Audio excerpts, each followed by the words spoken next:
Hi everybody. So what we're doing is we're going through a conversation with Seb about his journey with AUTOi and Wizzle. Keep your questions warm. If they get a chance during the chat, we'll ask you to throw out some questions. So please make sure you have some. And we'd like to start as we normally do by going back right to the start of your journey. So if you could talk to us about what you were doing just before you started AUTOi, that would be a great place to start. Okay, so I started in the automotive industry in about 2002, something like that. I was working for Mini and BMW at the time, selling cars, and really loved it. It's a great place to work. But I think towards the end of it, I enrolled on a university course, did a master's in strategic dealership management, and I realised actually during that course that there was a little bit more to the industry than just sitting on the shop floor selling cars. So started to make me think a little bit about actually maybe how I could influence the industry, I suppose, and add a little bit more than just selling. And came up with an idea. I was always sort of fascinated by the trading aspect of cars. So for example, I'd work in a Mini dealership at the time, and someone might come in with a Mercedes to part exchange against a Mini. But I was a Mini expert, didn't know much about Mercedes, so it was really hard to understand how much that car was worth and to try and get the customer the best possible value for that car when I didn't know that much about it. So that was sort of my fascination, really, was the trading thing. If I could maybe find the right Mercedes dealer for that type of car, then that would mean that I could get the customer the best possible price, keep them happy, and facilitate a sale. So I started to think about actually how we could go about doing this sort of trading platform. And one of the ideas that I was sort of talking through one of my co-founders with was actually where does that all start? And it starts with the appraisal process. Now, for anyone that doesn't know, like an appraisal of a car, if you go into a car dealership, you've got something to part exchange, someone comes out with, used to be the back of a fag packet at the time, they sort of stencil some details down and magically come up with a price, and that was it. So we thought, actually, if we could digitalize this part of the process, then that would give us a great starting point to be able to facilitate online car selling. So we started off with a company that we set up, me and my two co-founders, called AUTOi, and that's exactly what we did. We created a appraisal app that dealers could use and download it onto their iPhones or Android devices and do a digital appraisal of a car, so taking pictures and videos and adding detailed notes to it, and coming up with a better way of presenting maybe a value on a part exchange. So let's just go back to that a little bit. So that must have been quite a change. So you've worked in the car industry, in the automotive industry for quite a while, and you suddenly decide to go and start, for all intents and purposes, a company that needs a lot of software. How did you do that? What did you go and find somebody to build it for you? How did that happen? Well, I suppose that was a thing. So I knew a lot about the car industry because I'd spent 9 years working in the dealership environment, so I knew exactly how that side of the business worked, but I didn't know anything about internet, I didn't know anything about websites, app development, or anything like that. And my two co-founders, they run a digital media business, building sort of e-commerce websites and things like that. And I talked through the idea, and they said, okay, well, look, you know how it works. We can help design this thing. We can get you in touch with people that can actually build it and develop it. And I suppose that's sort of how we started, really. I had an idea, had some great friends that knew actually how to execute it and produce something. And together we built this appraisal app. And how long did that take you to build? So it took about, I think we were having the chat just after Boxing Day, I think, and then I think by about April I'd quit my job, and then May we went to market, I think. So I think it was about the 16th of May, what was it, 2012, something like that? Cool, okay, good that you remember the day. I think everybody who started business always remembers the day they either quit their job or start the company. It's the day you don't have any money. So who was your customer for that app? Well, so that's a good point. So anyway, so I thought, really, I suppose naively, I worked in a dealership. I was really good at what I did, and maybe typical, I suppose. Thought, all we got to do is create this app, shove it in the app store. No one else has done anything like this, so everyone will just download it on their phones and make loads and loads of money, and it'd be super easy. And it was quite funny actually how it started.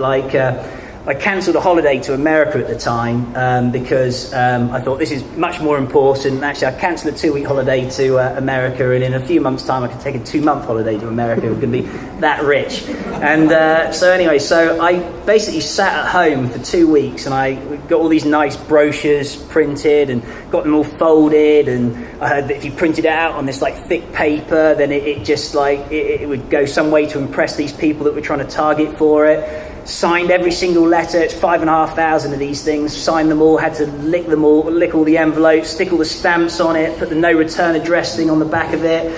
I was going to start off working from home as well. So I rang up Virgin, who I had broadband and telephone with, and I was like, right, I've got this new thing going live in a few weeks' time. They're going to be landing on people's doorsteps. I need to have call waiting and an answer phone thing set up so I can handle all the inquiries and not miss anything. And I think it was all scheduled to go out on this Monday, and anyway, the phone didn't ring. I'm like, oh, okay, so maybe they delayed or something like that. I don't know. Fault on the line, maybe. Yeah, fault on the line or something. So anyway, I don't think I checked that, but yeah, I thought something was up. So anyway, then Tuesday came, and it was like the phone hasn't rung again. It's like, did Marcus do your marketing? Sorry, yeah, no. So yeah, could have blamed it on that, but no, unfortunately not. And it's Tuesday, so I sat there all day, and it's like, phone bloody didn't ring. And I think I rang the post office or something and said, look, if I sent all these things second class on Thursday, would they have delivered by now? Yeah, they'd definitely delivered.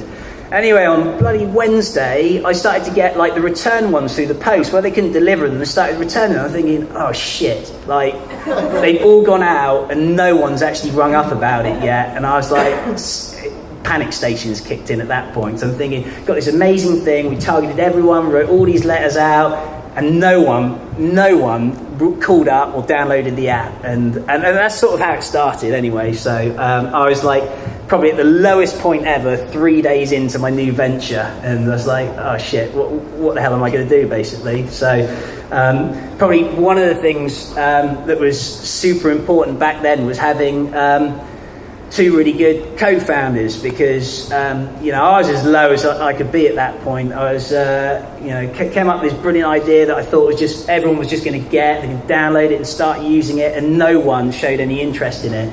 And they basically said to me, look, you just got to, as this program says, really grind it out. You just got to work out a way. You've got something really, really good, but obviously people aren't just going to maybe read a brochure and download it and start paying for it. So what can you do to get it into people's hands and start using it? And I suppose that was really hard to start with, because we were selling a product that was $29.99 a month. It had a month's free trial on it, and all of a sudden I had to start driving all over the country to try and get people to sign up to this free trial on a 30 quid a month thing. And I'd drive over to Essex or something actually I didn't even have a car. I think my stepdad had to drive me over to Essex and stuff and wait in the car park while I went in and presented it. And anyway, so it just all of a sudden I was thinking, right, we started to get a couple of people to sign up off the back of it and start using it. It was a subscription model to start with, but you could think all that travel, it just wouldn't work. So we had to start thinking about, we've got this good product, how do we get people to start using it? So I suppose that's when we started to think about partnerships. Can we find a partner maybe that's got a network of dealers, for example, that can get this pushed into? And that's sort of how it then started to build a bit of momentum. We ended up partnering with a company called HPI. I don't know if you heard of them, but they do the HPI checks on cars, make sure your car's not stolen, and all this sort of business. And yeah, they were the ones that we did a revenue share thing, and they took it out to their dealer networks and started to get people to sign up. And where did that idea come from? Was was it a quite long thought out process, or was it literally just not really. I think one of the, I can only talk from my experience, but I think one of the useful things, if you really know your industry, and you know how it's all made up and how it all works, it allows you to react quite quickly. So all of a sudden you're thinking, it doesn't take too long at all. When you're when you're really trying to dig deep and try and work out how to do it, you think, oh, hang on a minute, what about sort of these people here? What about these people there? And that's what we did, and we went and approached them and got a bit of interest. But like with anything really, you might speak to like 100 people to get one person to agree and say yes, and luckily we got the right one at the time that took it on board and started to roll with it. So when did HPI take on the app? So I think we signed an agreement with them in like the November of that year, and it launched officially to their network or their dealers about the April of 2013, I think it was. Okay, so you had that May to November. Yeah. Literally struggling to get the downloads, doing a bit of driving around. Yeah. And so how did you survive at that point? Were you bread, beans on toast for every night for? Well, I mean, even after that, the first year, I think I paid myself like 10 grand in the first year. I'd gone from earning 50 or 60,000 pounds, selling minis or whatever it was, to first year earning about 10,000 pounds. I think second year earning about 12,000 pounds, then 14,000 pounds, and it was basically like that. I could afford to pay the mortgage, put a little bit of food, and I think my treat was on a Friday night going to Chicken Shack or something like that, and I think that was my treat for about 2 years. So. You did well at paying yourself in the first year. That's quite rare. I saved up about £5,000 as my cushion anyway, so that sort of did it. And then part of the deal we did with one of the companies was, we needed the money, so we had to structure it in the deal that we needed a cash injection up front to help develop certain things, but basically it was my wages, I suppose. Yeah. So that's what I had to do to start with. And so you went to HPI, and then so they started to take it out to their network. Yeah. And did it start to take off a little bit more then? Yeah, it did, but it's quite a slow thing. Dealers are I don't know, maybe it's in not all sorts of industries, but particularly car dealers seem to be really slow to react to changes and slow to adopt things. I mean, if you look at most industries out there, they have gone pretty digital. The only one that's quite far behind, I'd say, really, is the automotive industry. It's really hard still to buy a new or used car online, and I think that's just that dealers are very slow to change. I mean, the way that cars are still sold in a dealership are not much different to the days that they were trading in horse and carts. Basically, it's the same sort of process, and I think they were just very slow to take it on. And you'd go out to the first dealer and they would oh, who else is using it? Oh, well, not really anyone at the moment. You'd be the first, and no one wanted to be the first person, I suppose. And so it was very slow to start with, and then all of a sudden you get one big fish that comes on board, and they start raving about it and they like it, and then you go back through all your other prospects again. You go back to those people 6 months later and you go, oh, that appraisal app that I was talking about? Oh, yeah. Well, actually, look, these people down the road are using it. Oh, they're using it, are they? Yeah, okay, yeah. And they got a lot of sites, haven't they? Yeah, they haven't. And all of a sudden, it's the exact same thing that we were selling, but because the person down the road had it, all of a sudden they wanted it. And so it was still quite slow to start with, but then it started to really build up some momentum after that. Okay. So how long did it take you to get to, I don't know, what was your measure of, what number of customers did you want it to get to in your head? Well, again, maybe naively, first business, I was okay, no one else is doing it. We're going to dominate the market. We're going to have 30% of the market, and that's what it's going to take to be a really decent business, which would have worked out about 5,000 dealers, I think, something like that. We got it to about 500, I think, it wasn't a bad number. It was doing about 20 grand a month by its absolute top sort of thing.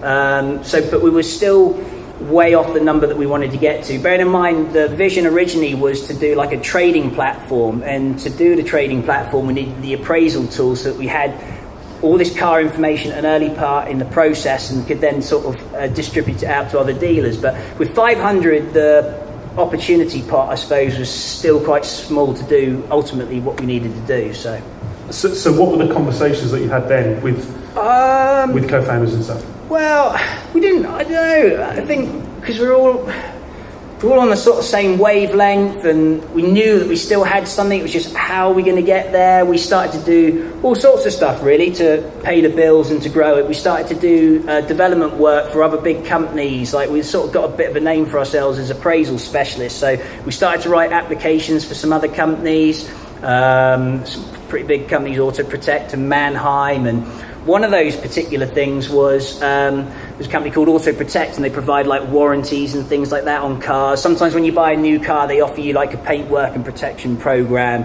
so that if you get a little scratch on the alloy wheel or a little dent on the side, they'll send someone out to the side of the road and repair it. But that process is quite lengthy. It involves someone that doesn't know anything about a car ringing up a call centre and trying to describe it over the phone, and someone at the other end trying to interpret that, and lots of backwards and forwards, and it was a really, really bad process. But because we understood the appraisal side of things, they invited us to write some programs for them that would allow a customer to download an application and sort of self-diagnose the faults on the car and send in pictures all via an app. And then that started to make us think about, actually, we can get to the point now where we can guide someone that doesn't know anything about a car how to accurately describe it for like a warranty and claims sort of thing. So keep going, but so we designed that. We had this network of dealers, and then I think at that point we thought, oh, hang on a minute, like there might be an opportunity out here for us to go in a slightly different way. So obviously the big car buying company out there is We Buy Any Car, and we thought, like, we heard all the horror stories from We Buy Any Car. Everyone knows exactly what they're like. They're a big old beast, and they quote these high prices, and they start chipping down, and they take that car in at low cost, shove it into an auction, and a dealer ends up buying it at the auction at an inflated price. So we kind of thought, well, hang on a minute, we know how to guide a customer around an appraisal that doesn't know anything about it. So maybe we could get these customers to appraise their own vehicle, upload it, and then send it out to our network of dealers around the country and cut out the We Buy Any Cars, cut out the auction houses, and supply these cars straight to dealers. So that's when the sort of Wizzle. So when was this? So this would have been about end of 2015, something like that, I think. Okay. So a couple of just points on that before we get into the real thing. Was there any point in that 3 years where you thought, sod it, I'm going to go back and become a car dealer? No. Well, I'm not surprised. No. Like in that first 3 months when I first launched it, that's all I was thinking about was like, oh, I've royally fucked up. Like, what? Basically, you know, what do I do? Yeah. And you know, I was thinking about it, and I can remember Adam, my co-founder, he was like, oh, well, the thing I always think about is just keep grinding it out, because the worst thing I could ever think about is actually going back to, he was working at Paul Audi once upon a time, was going back to Paul Audi and selling cars sort of thing. So I suppose that's what I started to think about. I think, right, how do I just keep going and doing something so I don't have to go back and work for someone? I got loads of ideas. I know we're onto something. It's just how we do it. So beyond that 3 month point, no, I didn't really ever think about doing anything else. It was just like how to get it to work, because we know it'll work, but it's just how we're going to do it. So when the Wizzle idea came up and you thought, well, actually, could we change this appraisal app or to change the way that people think about cars? Was it a long conversation? Was it just like, sod it, let's do it, because this isn't giving us as big as opportunities we thought? Was it a quick decision, slow?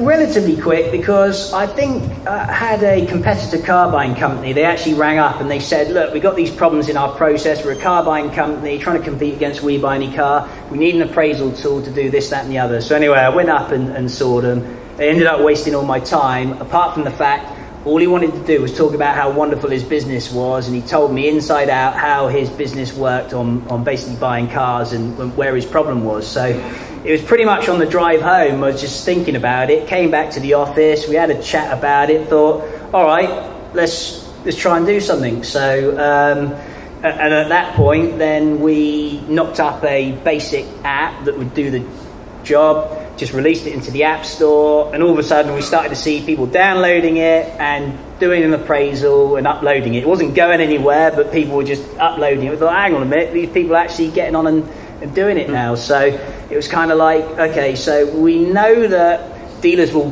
buy the cars from customers because that's what they do all day long, and they'd rather buy them cheaper than buying them at auction houses. We know we can get people with a really basic app to actually do the appraisal and upload it and have the right condition on it so that a dealer can make an informed decision about it. If you're going to go and try and compete against We Buy Any Car or someone like that that's got loads of money and they've got the brand name, we're going to need a little bit of cash behind us. So at that point, that's when we started to think about raising money, I suppose. Okay, and so how many of you were working on it at that point? So there's only like two of us. There was only two of us really, and obviously co-founders and things. So I suppose you could say sort of four people really working on it at that time. So you thought about you might need some cash. Yeah. So what was your approach there? Okay, so first of all, it was like, well, we've already got AUTOi working and it's making some decent money now, and this is like a separate thing. Bearing in mind, AUTOi is what all the dealers are using, and that's ultimately where they're going to be buying the cars from. So these customers are using Wizzle to upload it. That's the name that they know, and it goes into a system called AUTOi, which is what the dealers buy from. So we thought, well, we've got this business that's working, so actually let's just try and raise some investment just off Wizzle, which was a nothing, which is just an idea. And quite quickly we realised that these investors weren't going to put money into just an idea, especially when we had like a side project running, which is ultimately where a lot of the value was. So took that on board pretty quickly and thought, actually, if we're going to try and get any money out of people, we've actually got to throw the existing business into the mix, and that gives us something to raise some money from beyond just an idea, basically. So when did you start trying to get money? Was that locally? Yeah, so it was about, looked online, there's like about 18 companies that we went to, all around the country. So there was the Dorset Business Angels around here that are brilliant, Thames Valley Investment Network, Oxford Innovation. There was like loads that we went for, and it was the first three that I read out, that just shouted out. They were the ones that were interested and invited us up to pitch for it, basically. All slightly different pitches, so some of them are 15 to 20 minutes long of talking. Others expect you to try and raise that money in like 5 minutes of talking. But when you're trying to talk about something you're passionate about, like 5 minutes it's not a lot of time to talk it through. But started to get quite a lot of interest, and ended up raising the money from Dorset Business Angels was where we raised it from. Well, it was some of the people from Dorset Business Angels, and then those investors knew some other people that they invited into it, and that's sort of how we raised it. So that was, when was that again? That was now, I think those talks started in about maybe May 2016, I think it was. Yeah, so how long did it take you to actually raise the money? So I think we sent all the pitch stuff off like maybe end of March, beginning of April. Started pitching at the end of April, got a lot of interest by middle of May, and then deal was pretty much agreed maybe middle of June, something like that. Okay, so 3 months. Yeah, so about that, yeah. Which is pretty quick.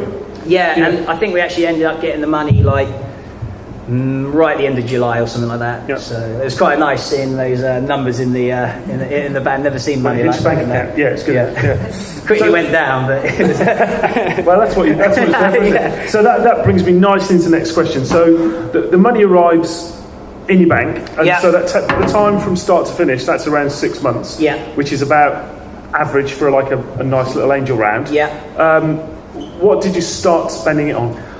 Well, again, like loads of mistakes, loads of the wrong things to start with. So we knew that we had this, like, again, another great idea, great product, that it would work. But too quickly, I started to take on like marketing roles, PR, and all this sort of stuff. And it was like, we didn't really actually know exactly what it was at that point, because no one had really used it. And I think you'll find when you launch anything, like, you have this idea of how it should work, but when people actually start using it, it's quite different.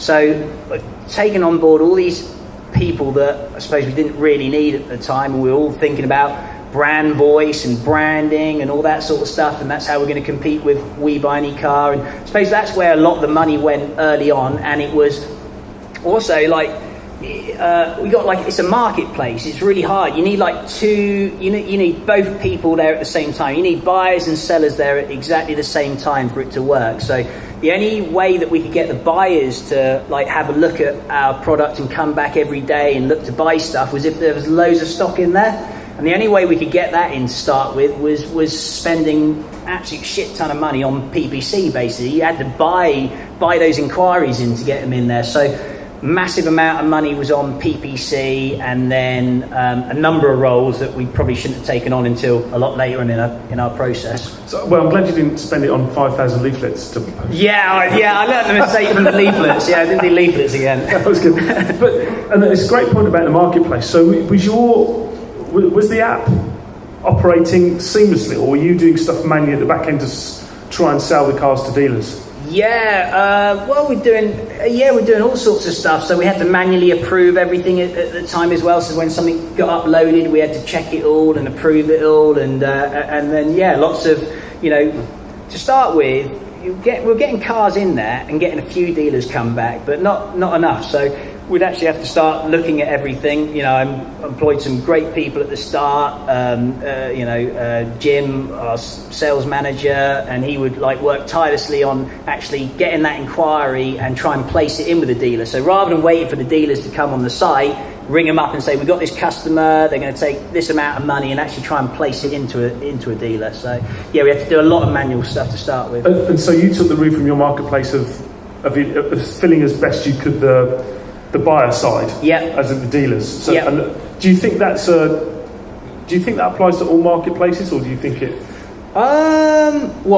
The manual? That general, because obviously in the marketplace, as you say, you've got to fill both sides. And the conversation I had with startups in marketplaces, how are you going to fill one of the sides? You can't just, you can't get two sides simultaneously. And I generally think that the back end side, as in the supplier side, is the bit that you sort of have to go for first. Yeah, definitely. Yeah, you've got to get something there to attract them. And even now, ours is working now as we'd always wanted it to about 3 years ago, but there's still that customer service element that you've got to throw in the middle there. And you do, to get something going, you're going to have to do a lot of stuff that you don't want to do, but just to get things working and moving, you've got to do those things that you expect the system just to do it. You just expect throw all those in here, and then all these people come in here and they'll match it all up, and it'll all work. But it doesn't work quite like that. So you have to do a lot of manual stuff in the background. And so we'll come back to the people that you hired. What happened then? Did you sort of realise that you just got the wrong people, or the wrong roles, or the? No, I think they were not, and that's one of the hardest things as well. It's maybe other people have had to go through it before as well. But you employ these people, and then decent people, nice people, they're doing well at what they're doing. But you look at it, and you have to make a business decision. Say, we've got X amount of money here, and if we don't do something drastic, we're going to run out, and it's not going to continue. So you have to look at those and think, right, which are the things that we can cut back on until we're in that position where we can take these people on. What bits can we do first to get rid of certain things? And unfortunately, that's a people thing, and it's a really hard. It's horrible. You've got to have that conversation with someone and let them go, because you've actually employed. They've done the job well, they're a decent person, but actually you don't need them for another couple of years. That's a really hard conversation to turn around and tell someone. It's horrible, to be honest. It's probably one of the worst bits about it. So you've got to be cutthroat. One of our investors said exactly that. He's like, if you think you're carrying someone, or they're not quite right, or it's not the right fit, you've got to get on and for the benefit of the company, to get it to where you want to get it to, you've got to make that decision and get shot of them quick. And that doesn't matter whether it's people that you're outsourcing to, or people that you're employed. Obviously, it's much worse when it's people than you actually employ. But those are the difficult decisions that you got to take. I was having this conversation the other day. I think I don't think so. It's not difficult to fire people if they're not very good at their job, or they've been not doing something they should. And that's actually it's not nice, but it's not hard. But actually laying somebody off who, from a founder's perspective, I always think it's sort of your fault. Yeah, well, it was my fault. And you hired them in good faith, and you're sort of letting them down a little bit, and that's 10 times harder, isn't it? Yeah, it is hard, because that's it. It wasn't anything that they did wrong. I just got carried away maybe at the start, and employed them too early in the process, and had to let them go, and it's a horrible thing to. So did you go back to bare bones again? So we'd taken increased the sales team and things like that as well. So it was cutting out PR and social and brand marketing and things like that, but keeping the core of the sales team and development team. because they were vital, because we needed to build and improve certain stuff, and we had to keep on selling. So those roles stayed, but it was just the peripheral sort of stuff that we had to get rid of, really. And then you started to do the manual stuff. And did you start to see the people? Where did you start to see more traction first? Was there more traction the dealers coming to you saying, actually, this is quite interesting, or did you just see the app download start to? Yeah, well, basically, so another thing that we had to do was in the early stages, so we're doing everything through PPC, and our whole plan was based on there's X amount of searches for all the keywords that you're looking for, and this is how much it's going to cost, and these are the click-through rates, and we built the whole business model on that. And right at the time we started, we had there was 2 or 3 really well-funded startups came out at that time that raised 5-6 million quid each, so mega money. And their strategy, a bit like ours maybe to start with, was to grow market share, so they could afford to maybe lose, for every sale that they make, they can lose money because they're growing and getting bigger numbers. And they were sort of pricing us out on a PPC front. So again, chatting to our investors, and that's why it's super important that it's not necessarily just about raising money, it's about getting the right investors on board, because actually they can help you much more than the money can in a funny sort of way. And one of the investors, he was like, you got to look at your funnel and improve your funnel, get your costs down, so your cost to acquire is a lot less. And I was like, I don't even know what a funnel is. I didn't know what a funnel is. It's like, your journey of how a customer goes from A to B or whatever. So what we did was we actually focused on actually being much more efficient than our competitors in the early stages. We couldn't compete on a money side of things. We had to be much more efficient, and we had to work on the manual interventions to improve those conversion rates, so we could do it at a much more profitable level, I suppose. Yeah, and I think that's something that a lot of founders do and not use that startup. It's from the funnel perspective. Yeah. What they do is they think they can get away with spending money in the same way that a huge competitor can. Yeah. And the reality is you just cannot, because you can't afford to burn in the same way that they can. Yeah, exactly. And it even got to things like when we launched Wizzle, we went across. We had an iPhone app, an Android app, and a web-based application. And actually, every time you make changes, if you're trying to manage 3 different things, it was really it's expensive to manage all those things. So we actually had to strip it all the way down to just focusing on our web app. And if you actually go into the App Store now and download the Wizzle app, that's basically how it was about 3 years ago. And then if you use the one on the website, you see what it's sort of changed to now. So I don't know where I was going with that. That's my train of thought. We're talking about funnel. But let's talk about, when did you start to think that you might be onto something? Well, funny enough, again another funny one. We launched everything, and within 2 hours we sold a car, and it was everyone was yeah, it's amazing. And we hadn't taken on our sales manager Jim at the time. I think he came in for an interview on the first day, and he's like, how's things going? And I was like, yeah. Oh no, it must have been the second day. How's things going? Yeah, amazing. Yeah, we sold a car within the first 2 hours, and he was like, oh yeah, this sounds awesome. Yeah, I want to be there. Anyway, he ended up joining about 2 weeks later, and he said, how's things going? It's we still only sold one car. We knew we were on something right at the start, but it didn't quite work. I think probably about a year down the line, we started to realise we've really got something working now, because we had dealers that were telling us we would do all our buying through you if we could and avoid the auctions, because it's a lot cheaper, better choice of cars and all that sort of stuff. And customers were giving us good reviews, and we know we get 20 or 30% more than we buy any car if people use us. So, we knew that we were onto something, that we could get more than our competitors, and that dealers preferred using us than their traditional routes. So can you give us any insight into the sort of the numbers where you were at after about a year? In any way without giving too much away? Yeah, I suppose I could say we were doing, probably after about a year, we were doing about, what were we doing? Maybe 5,000 valuations a month, something like that, I think. Okay, that's from a standing start. Yeah. That's pretty impressive. Yeah, it wasn't bad. So, Yeah, it was about 5,000, and now it's getting close to sort of 50,000 now. So okay, so when was the 5,000? So that would have been in 2016. Yeah, it must have been a year on. So I reckon 2017, something like that. All right, so you've gone from 0 to 5, and now you're about 50. About 2 years later. Yeah, that's it. Yeah, okay. So you've had that exponential growth. Yeah, okay, brilliant. So, and what about on the dealer side? Have you seen the dealers? Are you getting a lot of work from the same dealer network, or is your dealer network growing in the same sort of rate? Yeah, they are. And again, a funny sort of thing. I don't know. But we had dealers telling us at the start, and it was really frustrating to begin with because.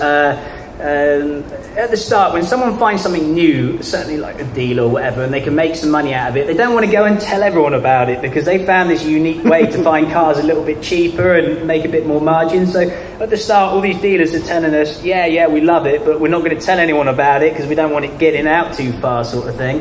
But all of a sudden, you sort of get to this point where you've got enough of these early adopters that they do start talking about it, and all of a sudden we would go from having 30 dealers signing in a day to maybe 500 signing in on a day. So yeah, it's definitely growing. You get to a point where word of mouth takes over, and all of a sudden the dealer side of things is growing for us as well.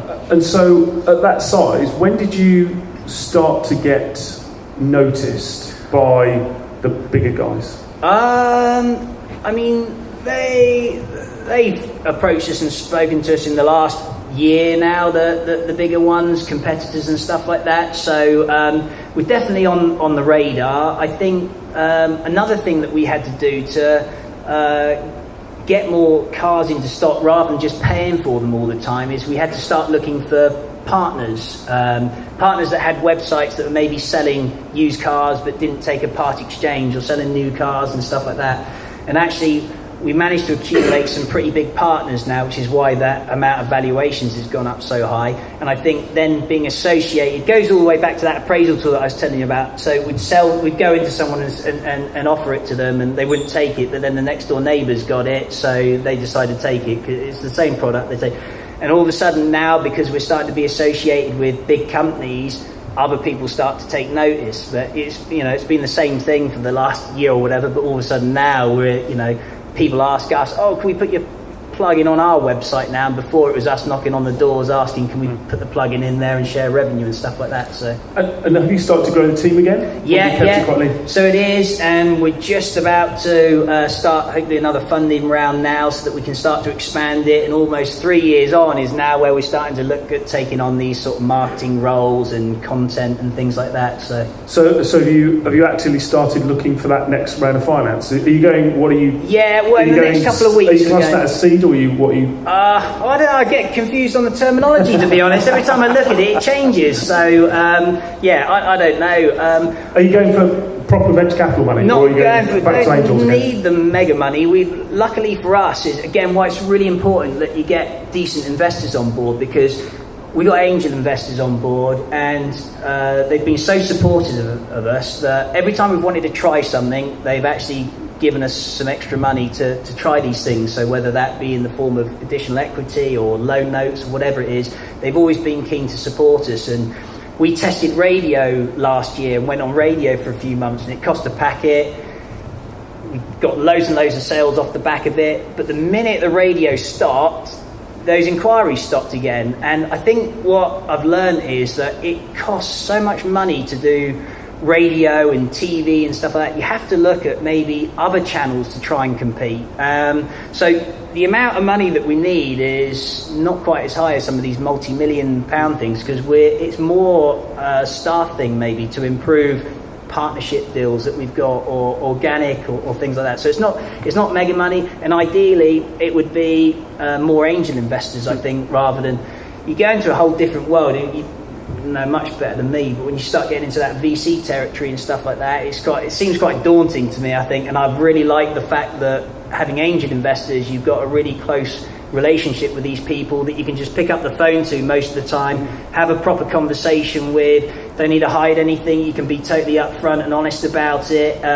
And in an ideal world, that's how we'll do the next round again. Will be more individuals that not just putting in money, but they can add like years of experience and stuff. Because as I was saying, like we wouldn't be here in this position now if it wasn't for the angels that we've got, because it wasn't just the money, it was the foresight and the knowledge that they give you to start thinking about your funnel and partnerships and all these sorts of things that maybe you don't think about because you got like tunnel vision, you're in it and you want to do it. So really important to get the right investors. In an ideal world, it will be angel investors again for us. But and the least amount, if you can take less money, that's better for better for you anyway.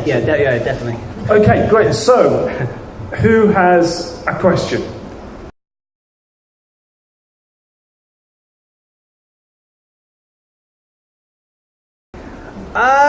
So the app is essentially is a step-by-step guide on describing your car to us. So it's a sequence of yes and no buttons on it, sliders to tell us what the damage is on it, and then we do all fancy calculations behind the scenes that adds them all up and scores it and grades it and works out what sort of condition it is. It's super simple. I suppose that's it. You go in there, you put your registration number and your mileage in, you add a couple of photos, tick a few boxes, and off it goes into the wider network. So simple.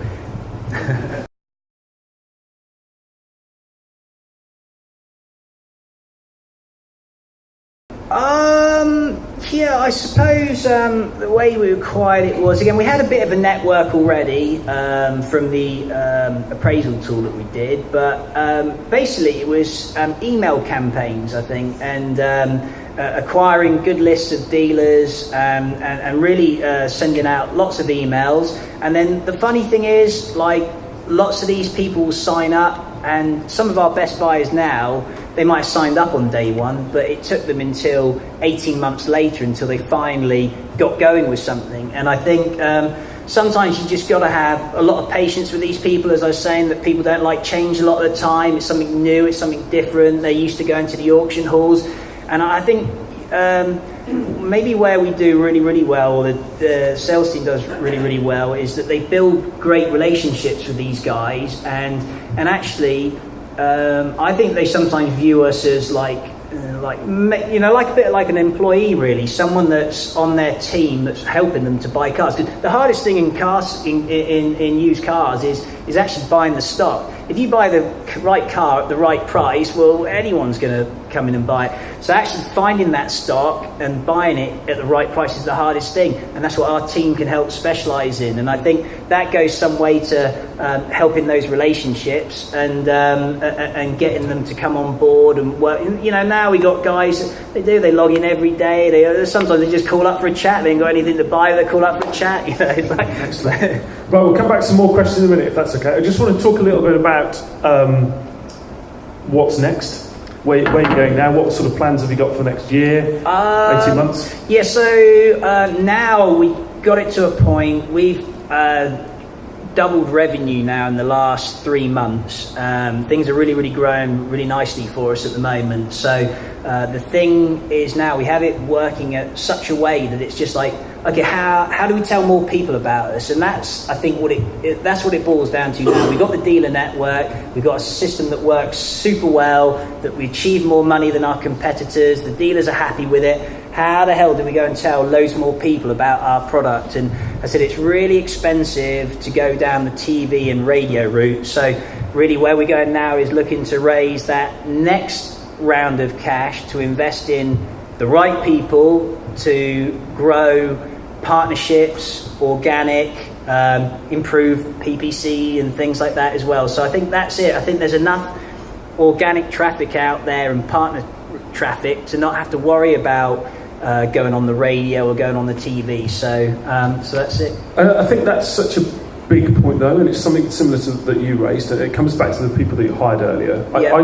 The startups that I work with generally try to market way too early. Yeah. You know, way before they understand what their product is, who their customer is, what they're selling, what price they're selling it for, and end up just spending a chunk of money or hiring the wrong people and going to tell the world. Yeah. Whereas you've in effect you're at that point now, and that's taken you 2.5, 3 years really before you've got this repeatable mechanism. You go, actually, it now scales. We can do it every minute of every day. We know it works. So if we go and tell 1,000 more people, it will work. And so now's the time to go and tell 1,000 more people, not 2 years ago, isn't it? Oh, definitely right. And I'd say another thing to take away from it, we all maybe want to go at 1,000,000 miles an hour and maybe be fearful of competition getting too far ahead of us and things like that. But I think one of the biggest lessons I've learned from all this is, like, when you're doing anything like this, it's a marathon. It's not, it's a grind. It's not a sprint, and you've got to take your time. And we've actually seen competitors that have raised 10 times the amount of money as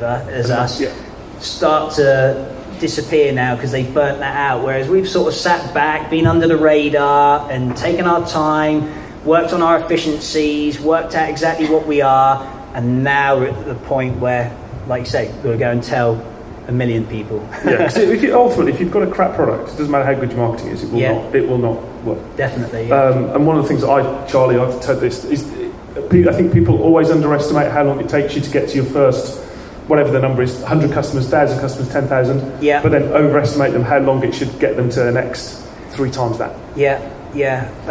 So have you got in your? So what's your plans? Do you just want to grow this to be bigger than We Buy Any Car, or bigger? Or what's your big plan? Yeah, I suppose, if I'm honest, we haven't really got a plan other than we just know we want to grow it and turn it into something much, much bigger. And we also realise that what we're actually becoming experts in is going all the way back to that thought 7 or 8 years ago, but we're becoming experts in trading cars. Now, at the moment, we're just dealing with consumer to dealer, but what's to say that we can't start to get these dealers on board to start selling their part exchanges through our business? Why can't we start remarketing cars from the big leasing companies that defleet tens of thousands of cars every month? We got a process that allows anyone with no knowledge to appraise a car and list it for sale within minutes of it being available and getting that placed somewhere else without it having to go from location to auction house to sit there to go through the lanes. So I suppose primarily what we're doing now is still growing the consumer to dealer side of things because it's really, really big. But beyond that, it's not just stopping at that. It's actually to start attacking all these other avenues where we can be a lot more efficient, a lot quicker than competitors. And could you see yourself going consumer to consumer, like AUTOi, or is that something not? Is that? Yeah, it wouldn't be for us, no. Just because with dealers, you'll always get more, well, potentially, if you're lucky enough to sell it, you're going to get more if you put it on something like AutoTrader, for example. But you have to deal with all the time wasters and fraudsters and tyre kickers and all that sort of stuff. So I think we can get pretty decent money, and again 20 or 30% more than traditional car buying companies, by offering it to dealers who are trusted, who are vetted, who know exactly what they need to do, who go and pick it up from your house, don't charge you any fees, know exactly what condition it's in and colours and stuff like that. So no, we wouldn't ever go consumer to consumer, no. Cool. We charge the buyer a fee if they purchase it based on the value of the car, basically. So yeah, we started off with subscription model, and that still runs on the AUTOi side of things, but now it is a transactional thing. So it's not to say that at some point in the future it might not be a hybrid thing, but yeah, at the moment it is just pay if you buy something from us, basically.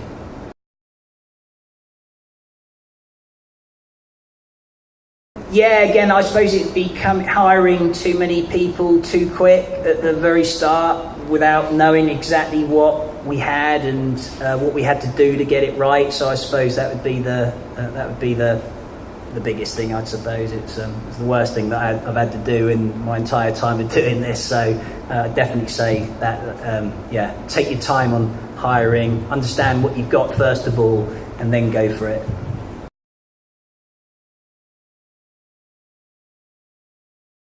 Favourite car? Good question. Sorry? What Mercedes? Yeah. Not really. Funny enough, I'm not a massive car fan, considering I've been in there. My made it car's a red Ferrari, but I'm still away from that at the moment. So I don't know. We had a like £750,000 Lamborghini put in or something like that. I think. Yeah, we didn't sell it. We sold a couple of £165,000 Porsches before, so they were quite nice. to be honest, there's lots of nice cars out there. My favourite car from my Mini days still my Mini John Cooper Works, but so if I had my choice, that would be that. But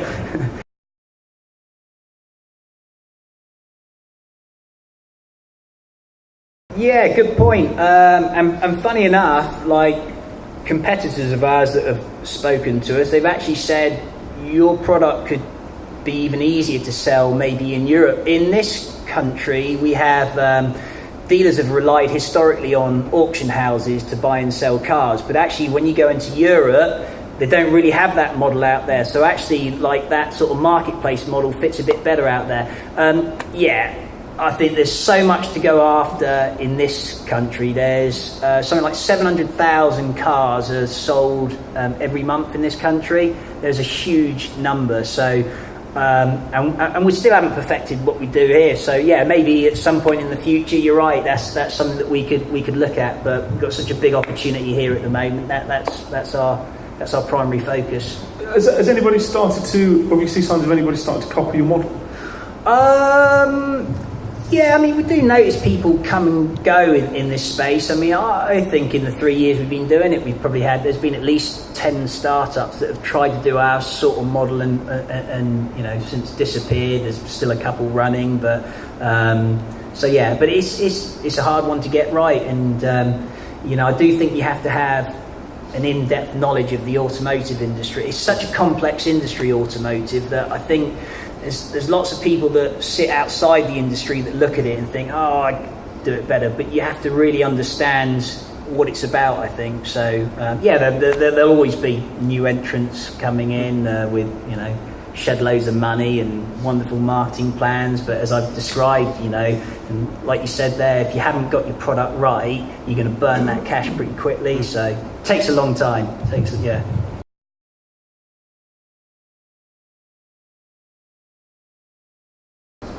So again, yeah, we knew as soon as we sort of built a product, a version of our app and put it into the App Store and got downloads on it and speaking to dealers that they would buy directly from consumer, we knew we had something. So it was pretty quick. It was a month after that really that we started to go down the route of making business plans and seeking investors. So yeah, that was pretty quick. We realised that.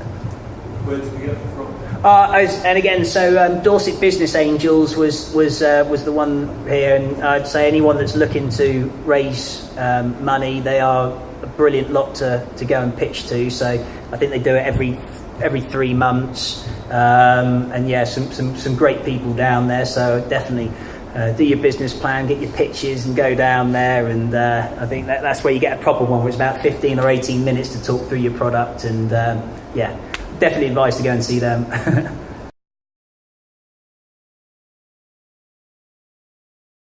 Yeah, I think we asked for a little bit. I can't remember exactly what happened, but we got pretty close to what we pitched, really. Yeah, and again, I think if you've got the right investors as well, they won't take too much from you. If they believe in what you've got, they're not going to take too much from you because they realise realistically you're going to need some more cash at a later date, so you're going to dilute again, and if you dilute too much, all of a sudden you're going to lose interest in your product, aren't you? So I think if you, again, it's really important. It's not just about getting money. You've got to get the right people that will help support you and not take the piss, basically. So yeah, I think we got quite close to what we wanted.